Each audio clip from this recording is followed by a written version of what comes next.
Kuha tayo guys ng empanadang tuna. Ayan ang aking empanadang tuna, palaman na maraming cheese. Maraming cheese na nilagay ko guys.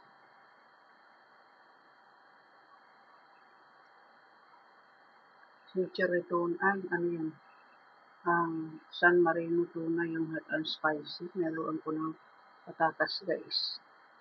Smashed potato. Halo mo. Asin, paminta. Ayan. Tapos cheese. Madali lang gawin guys. Tapos gumawa ka ng dough para sa iyong empanada. Ayan guys. Napagawa na ako. Bali, 3 cup ito guys. Lagyan mo lang ng isang buong yolk. Egg yolk. And then 4 tablespoon na butter. Tapos isang cup at 1/4 na cold water. Ayan, paghaluan mo. Tapos lagyan mo ng konting asin, 1/2 teaspoon. Hindi ko gusto mong mahilasa, lagyan mo ng konting sugar. Ayan, gagawa na tayo ng empanada guys.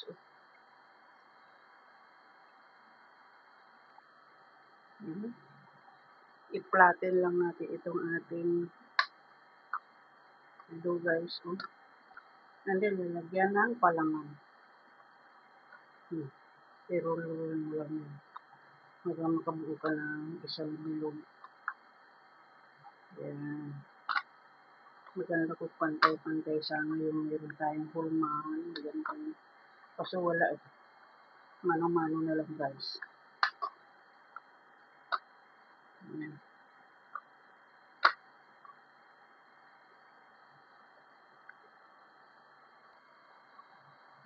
Yan na guys, yung aking nagawang empanada. Malalaki na yun guys ang ginawa ko empanada. Para isa lang, busog ka na. Ayan, giant empanada. Yan, pero marami pa akong palaman guys. Itatago ko na lang sa ref. Pag naubos, meron pa akong 3 gagawin. Ayan, mabilis lang guys ang paggawa nito. Basta matutunan mo gumawa ng dough. Ayan. Ayan na guys. Salamat sa panonood. Mag-ingat lagi tayo. Pwede pang merienda. Pwede pang almusal with coffee. Ayan. Kahit anong oras. Pwede guys.